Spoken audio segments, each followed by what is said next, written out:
નમસ્કાર મિત્રો, હું અશ્વિન આપનું હાર્દિક સ્વાગત કરું છું મારી નવી યુટ્યુબ ચેનલ નર્સ મીની અંદર. આ ચેનલની અંદર આપણે નર્સિંગને લગતા જુદા જુદા વિષયો ઉપર અભ્યાસ કરીશું અને એને લગતા ડાઉટ્સને સોલ્વ કરીશું. ઇન ડિટેલ અભ્યાસ ખૂબ જ જરૂરી છે, એટલા માટે આની અંદર આપણે જુદા જુદા ટોપિક્સને ઇન્ડિવિજ્યુઅલી લઈ અને ડિટેલમાં ભણીશું.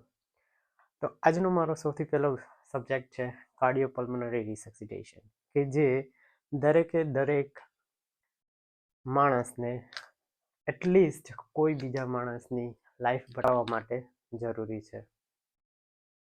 આપણે આમાં બેઝિકથી લઈ અને એડવાન્સ સુધી તમામ વસ્તુઓ ભણશું, પણ એક પછી એક સ્ટેપ વાઇઝ. શરૂઆતમાં અમુક ટર્મિનોલોજી અને અમુક ડેફિનેશન્સ કે જે આ સબ્જેક્ટની અંદર, આ વિષયની અંદર આવતી હોય એ આપણે બેઝમાં ભણશું.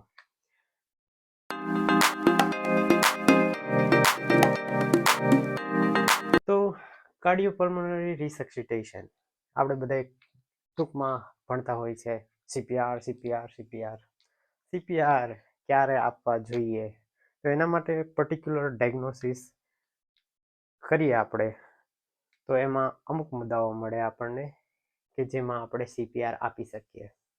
તો સૌથી પહેલો ડાયગ્નોસિસ થાય છે અનકોન્શિયસનેસ અથવા તો અનરિસ્પોન્સિવનેસ. હવે અનકોન્શિયસનેસ કે અનરિસ્પોન્સિવનેસ કેવી રીતના હોઈ શકે?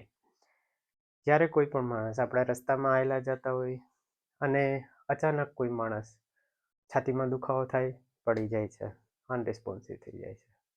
હોસ્પિટલમાં આપણે હોઈએ, હોસ્પિટલ બેડ ઉપર પેશન્ટ આપણને ખબર છે ક્યારેક આપણું જાણીતું હોય, ક્યારેક ન પણ જાણીતું હોય, અને એને ચેસ્ટ પેઇન થાય છે અને પડી જાય છે, અનરિસ્પોન્સિવ થઈ જાય છે. બીજું આવે છે નોટ બ્રીથિંગ.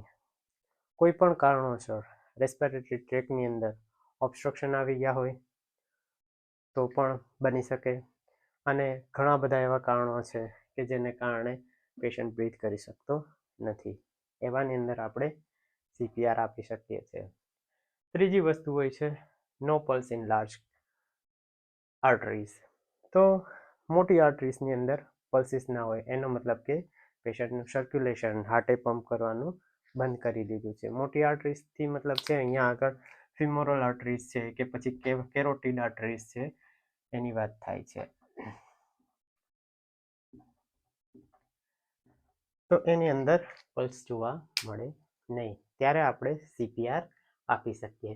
હવે આ કન્ડિશનની સાથે સાથે ક્યારેક એવું બની શકે કે એગોનલ કેપ્સ પણ હોઈ શકે, પેશન્ટ પેલોર અથવા તો સાયનોસિસ પણ હોઈ શકે છે, અને ડાયલેટેડ પ્યુપિલ્સ પણ જોવા મળી શકે છે, અને ગ્રાન્ડ માલ સીઝર્સ એક એવી કન્ડિશન છે કે એ પણ આની સાથે જોવા મળી શકે છે, પર્ટિક્યુલરલી નોટ બ્રીથિંગ્સની અંદર. તો આ હતું બેઝિક ડાયગ્નોસિસ કે કેની અંદર આપણે સીપીઆર આપી શકીએ.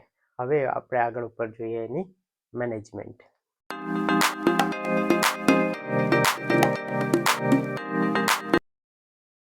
હવે આપણે મેનેજમેન્ટ જોવા જઈએ તો જ્યારે કોઈ અનરેસ્પોન્સિવ કે અનકોન્શિયસ પર્સન મળે તો સૌથી પહેલાં આપણે જોવું પડે કે સીન સેફટી. સીન જે છે એ અપ્રોચ કરવા માટે સેફ છે કે નહીં, એટલે ચેક ફોર ધ સેફટી. તો ફર્સ્ટ આપણે સીનને ખાલી ઓબ્ઝર્વ કરવાનો છે, જોવાનો છે, એમાં જાજો ટાઈમ બગાડવાનો નથી. Check for scene safety. અને પછી આપણને એવું લાગે કે આપણે એકલા છીએ તો આપણે ઇમિડિયેટલી અથવા તો ઝાઝા હાથ રળિયામણા ઘણા બધા માણસોને આપણે બોલાવી શકીએ, એટલે કોલ ફોર હેલ્પ, એટલે જેટલા માણસો આવશે એટલા હેલ્પ કરશે. હવે આની અંદર અમુક ઇમિડિયેટ એક્શન આપણે લેવી પડે કે જે કોઈની લાઈફ બચાવવા માટે ખૂબ જ જરૂરી છે. આપણે સીપીઆર આપીએ છીએ તો એનો મેઇન પર્પઝ શું છે, આપણો એમ શું છે કે મેન્ટેન ઓક્સિજનેશન. ઓક્સિજનેશન કઈ જગ્યાએ મેન્ટેન થવું જોઈએ? તો બ્રેઇનને પૂરતા પ્રમાણમાં મળતું રહેવું જોઈએ, અને માયોકાર્ડિયલ મસલ્સ છે, એટલે કે બ્રેઇન એન્ડ માયોકાર્ડિયલ મસલ્સ છે એને પૂરતા પ્રમાણમાં ઓક્સિજન મળતું રહેવું જોઈએ કે જ્યાં સુધી કોઈ સ્ટેબલ કાર્ડિયાક આઉટપુટ ન સ્ટેબિલાઇઝ થાય ત્યાં સુધી આપણે ઓક્સિજનેશન મેન્ટેન કરવું પડે.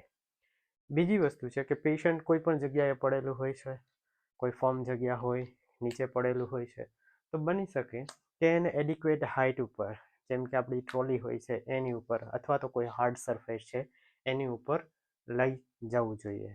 અને ત્યારબાદ આપણે ચેક ફોર રિસ્પોન્સ માટે પેશન્ટને ચેક કરવું જોઈએ. હવે ચેક કરવા માટે ક્યારેક એવું બની શકે કે એક કાનમાં એ થોડું બહેરાશવાળું હોય કે બીજા કાનમાં બહેરાશવાળું હોય, એટલે ચેક માટે હર હંમેશા આપણે એવો અપ્રોચ અપનાવીએ કે બંને કાનની અંદર આપણે શાઉટ કરીએ, બોલીએ, હાલો હાલો, સાંભળી શકો છો, તમે મને સાંભળી શકો છો. કોઈ પણ રીતના તમને જે યોગ્ય લાગે, જરૂરી નથી કે શબ્દો કયા વાપરો, પણ ત્યાંથી રિસ્પોન્સ આપણે મળે એ રીતના આપણે બંને કાનની અંદર શાઉટ કરવું જોઈએ. અને જો પેશન્ટનો કોઈ પણ રિસ્પોન્સ આવતો નથી તો આપણે સીધી ABCDE એપ્રોચ ઉપર જવું પડે. એટલે કે આપણે ડાયરેક્ટ એરવે, બ્રીધિંગ, સર્ક્યુલેશન, ડિસેબિલિટી અને એક્સપોઝર અપ્રોચ લેવો પડે. હવે ABCDE અપ્રોચની અંદર આપણે સૌથી પહેલાં જોઈએ એરવે. તો જ્યારે કોઈ પણ અનકોન્શિયસ પેશન્ટ આપણને મળે ત્યારે સૌથી પહેલાં એનો આપણે એરવે ચેક કરવો પડે કે એરવેની અંદર કોઈ ઓબ્સ્ટ્રક્શન છે કે નથી. હવે એરવેની અંદર આપણે ચેક કરવા માટે ઘણા અલગ અલગ રસ્તા હોય છે, જેને આપણે મેન્યુઅર કહીએ છીએ. સૌથી ઇઝી મેન્યુઅર હોય છે હેડ ટિલ્ટ ચિન લિફ્ટ, કે આપણે પેશન્ટનો એરવે ક્લિયર થાય એટલા માટે પેશન્ટને હાર્ડ સરફેસ ઉપર સુવડાવી સૌથી પહેલાં એના માઉથનું ઓબ્ઝર્વેશન કરીશું, નોઝનું ઓબ્ઝર્વેશન કરીશું, અને એને હેડ ટિલ્ટ, જે હેડ એનું સ્ટ્રેટ હશે એને હેડને ટિલ્ટ કરીશું અને ચિનને લિફ્ટ કરીશું. એટલે હેડ ટિલ્ટ, ચિન લિફ્ટ, હેડને બેકવર્ડ મૂવમેન્ટ અને ચિનને લિફ્ટ કરીશું. તો આ એક મેન્યુઅર હોય છે, પણ એમાં હેડની મૂવમેન્ટ થતી હોય છે. જ્યારે કોઈ એક્સિડેન્ટલ કેસ હોય કે જેની અંદર ઇન્જરીઝ થવાના ચાન્સીસ વધારે હોય છે અને આપણને ખબર નથી હોતી કે એને સ્પાઇનલ ઇન્જરી છે કે નથી, જ્યારે કોઈને સસ્પેક્ટેડ સ્પાઇન ઇન્જરી હોય ત્યારે આપણે હેડ ટિલ્ટ ચિન લિફ્ટ કરી શકતા નથી, કે જેને કારણે એને લોઅર પેરાલિસિસ થવાની સંભાવના વધી જાય છે. એટલા માટે એવી કન્ડિશનની અંદર આપણે જો થ્રસ્ટ મેન્યુઅર અપનાવતા હોઈએ છીએ. જો થ્રસ્ટ એ સિમ્પલ મેન્યુઅર છે, એની અંદર આપણે હેડને જે ટિલ્ટ કરીએ છીએ એને ટિલ્ટ કરવાનું નથી, હેડ એમને સ્ટ્રેટ જ રહેશે, ફક્ત જોને પાછળની તરફથી આગળની સાઈડ ખેંચવાનું છે. એમાં આપણે મેક્ઝિલાને પ્રેસ કરશું અને જોને આગળની તરફ ખેંચશું, એટલે કે જોને થ્રસ્ટ આપશું.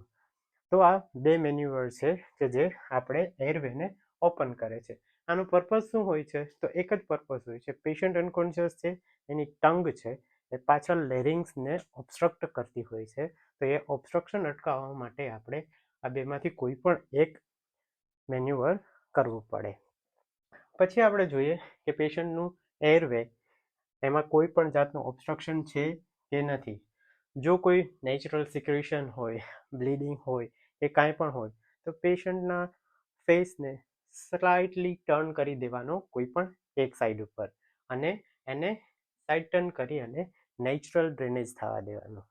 એમાં કોઈ પણ અંદરથી કાઢવાની જરૂર નથી, અને નેચરલી ડ્રેન થવા દેવાનું અને જોવાનું કે એરવે ઓબ્સ્ટ્રક્શન છે કે નહીં. જે એક વખત ઓબ્સ્ટ્રક્શન ક્લિયર થઈ ગયા પછી આપણે ડાયરેક્ટ બ્રીધિંગ ઉપર આગળ વધી જઈએ. તો એરવે બાદ બ્રીધિંગ આપણે એક્સરસાઇઝ કરવાનું છે એને લુક, લિસન અને ફીલ મેથડથી, પણ ધ્યાન રહે કે એ 10 સેકન્ડથી વધારે ના હોય. શા માટે ન હોય એની પાછળનું પણ કારણ છે કે જેટલો ટાઈમ આપણે વધારે લેશું એટલું જ પેશન્ટને ડેમેજ થશે, કારણ કે એટલો જ એના મગજને કોઈ પણ જાતનો ઓક્સિજન મળતો નથી, એટલે ડેમેજ થવાના ચાન્સીસ વધારે રહેશે. એટલે નો મોર દેન 10 સેકન્ડ. લુક, લિસન અને ફીલ શબ્દો ખૂબ જ સાંભળવામાં સારા લાગે છે, પણ લુક શું કરવું, લિસન શું કરવું અને ફીલ શું કરવું એ મહત્વની બાબત છે. લુક, આપણે પેશન્ટના ફેસ ઉપર આપણો ફેસ રાખવાનો છે, પણ આંખો રહી એ છાતી ઉપર, કાન જે આપણો હોય છે એ એના નાક ઉપર, અને આપણો જે ગાલ હોય છે એ એના નાકની એટલી નજીક રહી કે એના શ્વાસોશ્વાસ આપણને સંભળાઈ શકે. તો લુક આપણે કરવાનું છે પેશન્ટની ચેસ્ટ મૂવમેન્ટ, જે અપ ડાઉન આપણે જે નોર્મલ બ્રીધિંગ કરતા હોય ત્યારે થતી હોય, અથવા તો રેપિડ કોઈ બ્રીધિંગ છે એમાં પણ બ્રીધિંગ પ્રેઝન્ટ હોય તો લુકની અંદર આપણે ચેસ્ટની મૂવમેન્ટ જોવા મળશે, નહીતર જોવા મળશે નહીં. લિસનની અંદર પેશન્ટના નાકમાંથી જે અવાજ આવે છે, આપણે શ્વાસોશ્વાસ લઈએ ત્યારે આપણા પણ શ્વાસમાંથી અવાજ આવે, એવી રીતના પેશન્ટના શ્વાસમાંથી જે અવાજ આવતો હોય એને આપણે સાંભળવાનો છે. અને મીનવાઇલ આપણે એ શ્વાસ જે કાનમાંથી બહાર નીકળી અને આપણા ગાલ ઉપર અથડાય એને ફીલ પણ કરવાનો છે. તો આ ત્રણેય વસ્તુ લુક, લિસન અને ફીલ એ 10 સેકન્ડની અંદર કરવાની છે. હવે જો પેશન્ટને લુક, લિસનને ફીલ કરતા પણ પેશન્ટમાં કોઈ પણ જાતના બ્રીધિંગ જોવા મળતા નથી, એટલે કે બ્રીધિંગ એબસન્ટ છે.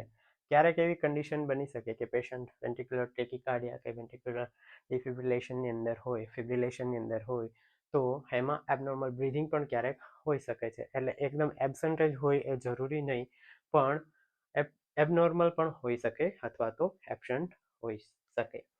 તો આવી કન્ડિશનની અંદર આપણે એરવે બ્રીધિંગ પછી સીધા સર્ક્યુલેશનને એક્સેસ કરવાનું રહે.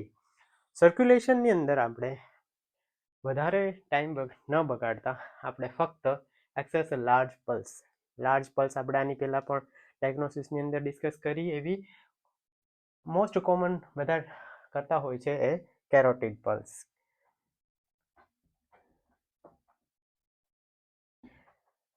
અને તમે ફિમોરલ પણ કરી શકો છો. પેરિફેરલ પલ્સીસ પણ ઓકે, બટ એ લાર્જ નથી હોતી કે પરફ્યુઝન પૂરતા પ્રમાણમાં થાય છે કે નથી થતું. એના માટે બેસ્ટ વસ્તુ છે કે આપણે કેરોટિડ અથવા ફિમોરલ પલ્સનો ઉપયોગ કરીએ. હવે જો કોઈ પણ સાઇન લાઈફના મળે આપણને, ક્યારેક વેન્ટ્રિક્યુલર ટેકિકાર્ડિયા કે વેન્ટ્રિક્યુલર ફિબ્રિલેશન હોય તો આપણને લાઈફના સાઇન મળે છે, પણ પૂરતા પ્રમાણમાં પરફ્યુઝન થતું નથી, કાર્ડિયક આઉટપુટ નથી થતું, એના કારણે આપણે CPR ચાલુ કરવા પડતા હોય છે.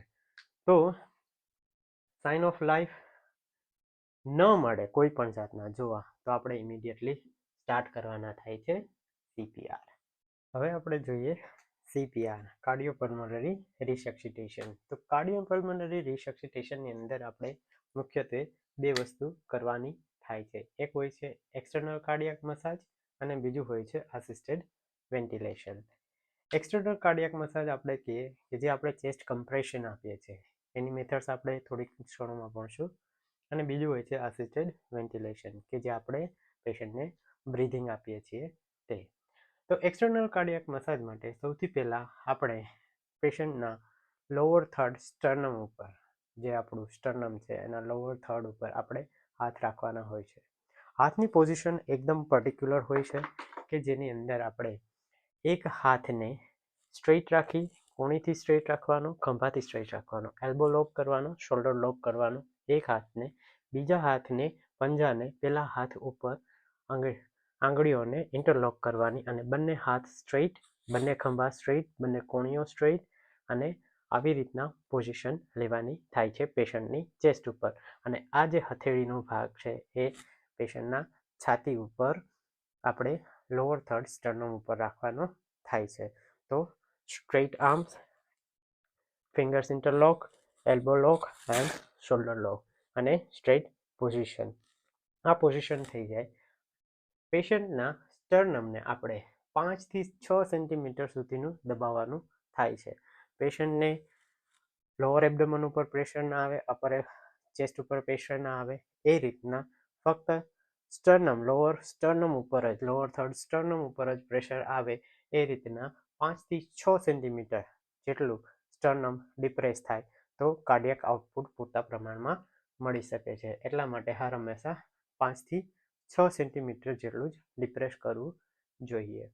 અને ખાસ ખ્યાલ રહે કે કમ્પ્રેશનનો રેશિયો છે કમ્પ્રેશનનો રેટ જે છે એ 100 કમ્પ્રેશન પર મિનિટ રહેવો જોઈએ. પણ એ મેક્સિમમ આપણે જ્યારે ગણતા હોઈએ છીએ ત્યારે 1 મિનિટમાં 100 જ ડિલિવર થાય એવું જરૂરી નથી. પણ એ રેશિયો છે એ 120 કમ્પ્રેશન પર મિનિટથી વધવો જોઈએ નહીં. જો આનાથી વધી જાય તો જે કાર્ડિયક આઉટપુટ થવું જોઈએ એ પૂરતા પ્રમાણમાં થતું નથી અને પરફ્યુઝન મળી શકતું નથી. એટલા માટે હર હંમેશા રેશિયો છે એ મેક્સિમમ 120 અથવા તો 100 કમ્પ્રેશન પર મિનિટ થવો જોઈએ. એ ઉપરાંત જ્યારે આપણે ચેસ્ટને પ્રેસ કરીએ છીએ 5 થી 6 સેન્ટીમીટર માટે પાછો હાથ ઉપાડીએ છીએ ત્યારે ચેસ્ટને રિકોઇલ માટે પણ ટાઈમ આપવો જોઈએ. ચેસ્ટને એની મૂળ પરિસ્થિતિમાં આવવા માટે પણ ટાઈમ આપવો જોઈએ, જેને આપણે ચેસ્ટ રિકોલ કહીએ છીએ. અને રેશિયો જે છે કે ચેસ્ટ કમ્પ્રેશનનો અને અસિસ્ટેડ વેન્ટિલેશનનો એ હર હંમેશા કેટલો હોવો જોઈએ? 30:2 અંદર.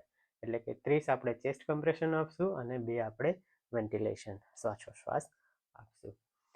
અસિસ્ટેડ વેન્ટિલેશન આપણે કઈ રીતના આપી શકીએ? પેશન્ટ ખુદની રીતના શ્વાસ લઈ શકતું નથી, એટલા માટે આપણે અસિસ્ટેડ વેન્ટિલેશન આપવું પડે છે. અસિસ્ટેડ વેન્ટિલેશન આપવા માટે પેશન્ટનો જે એરવે છે એને આપણે ઓપન કરવો પડે. ઓપન કરવા માટે ફરી પાછા એજ મેન્યુઅર હેડ ટીટ ચિન લિફ્ટ જેનો આપણે ઉપયોગ કરીશું, જે આપણે આગળ ઉપર ભણી ગયા એ, અને માઉથ ટુ માઉથ અથવા તો mouth to nose. Mouth to માઉથની અંદર નોઝ બંધ કરી એક માઉથથી બીજા માઉથને આપણે રેસ્પિરેશન આપીએ. માઉથ ટુ નોઝ એમાં આપણે નોઝને ટાઇટલી ક્લોઝ કરી અને માઉથ વડે રેસ્પિરેશન આપી શકીએ, જે યુઝ્યુઅલી આ સેટઅપમાં હોતું નથી, પરંતુ આપણે માઉથ ટુ માસ્ક રેસ્પિરેશન આપી શકીએ છીએ. હવે અહીંયા માસ્કથી ઘણા બધા મતલબ થાય છે કે આપણે જુદા જુદા પ્રકારના ઘણા માસ્ક વાપરી શકીએ છીએ. કોમનલી જો આપણે હોસ્પિટલ સેટઅપમાં હોઈએ, ઇમરજન્સી સેવાઓ અવેલેબલ હોય તો આપણે અંબુ બેગ વાપરતા હોઈએ છીએ. Artificial manual breathing unit Ambu bag એ આપણે વાપરતા હોઈએ, પણ ઘણા કારણોસર એવું બની શકે કે એરવે ઓબ્સ્ટ્રક્શન છે, એરવે ઓબ્સ્ટ્રક્શન છે, ક્લિયર નથી થઈ શકતો, અથવા તો ટંગ ફૂલ કન્ટિન્યુઅસ થાય છે મેન્યુઅર છતાં પણ થાય છે, અને હોસ્પિટલ સેટઅપની અંદર હોય તો આપણે એરવે પણ વાપરી શકીએ છીએ, જેમાં આપણે LMA વાપરી શકીએ છીએ, ગડલ એરવે આવે છે એ પણ વાપરી શકીએ છીએ. તો એ ઘણા ઓપ્શન અવેલેબલ રહી છે. પણ જ્યારે આપણે અસિસ્ટેડ વેન્ટિલેશન આપતા હોઈએ ત્યારે સૌથી મહત્વનો મુદ્દો બની જાય છે ચેસ્ટ જે છે એ ઇન્ફ્લેટ થવી જોઈએ. જો ચેસ્ટ ઇન્ફ્લેટ નથી થતી, ચેસ્ટ ફેલ ટુ ઇન્ફ્લેટ, જ્યારે પોઝ આપ્યો, 30 ચેસ્ટ કમ્પ્રેશન આપ્યા છે, આપણે એને પોઝ આપ્યો અને 2 રેસ્પિરેશન આપીએ ત્યારે ચેસ્ટ ફૂલવી જોઈએ અને ડાઉન જવી જોઈએ. જો એ ફૂલતી નથી, ચેસ્ટ ઇન્ફ્લેટ નથી થતી, તો આપણે આમાંથી કોઈ પણ એક વસ્તુ ચેક કરવી પડે. કાં તો પેશન્ટનો એરવે ઓબ્સ્ટ્રક્ટ છે, અથવા તો એને ટંગ ફૂલ થયેલ છે, અથવા તો કોઈ પણ કારણોસર જો માઉથનું ને માસ્કનું ફિટિંગ બરોબર ના હોય તો પણ ચેસ્ટ એ ઇન્ફ્લેટ વ્યવસ્થિત થઈ શકતી નથી. તો ચેસ્ટ ઇન્ફ્લેટ વ્યવસ્થિત થાય એ પણ ખૂબ જ જરૂરી છે. તો CPRની અંદર મુખ્યત્વે 2 એક્સટર્નલ કાર્ડિયાક મસાજ અને અસિસ્ટેડ વેન્ટિલેશનનો સમાવેશ થાય છે.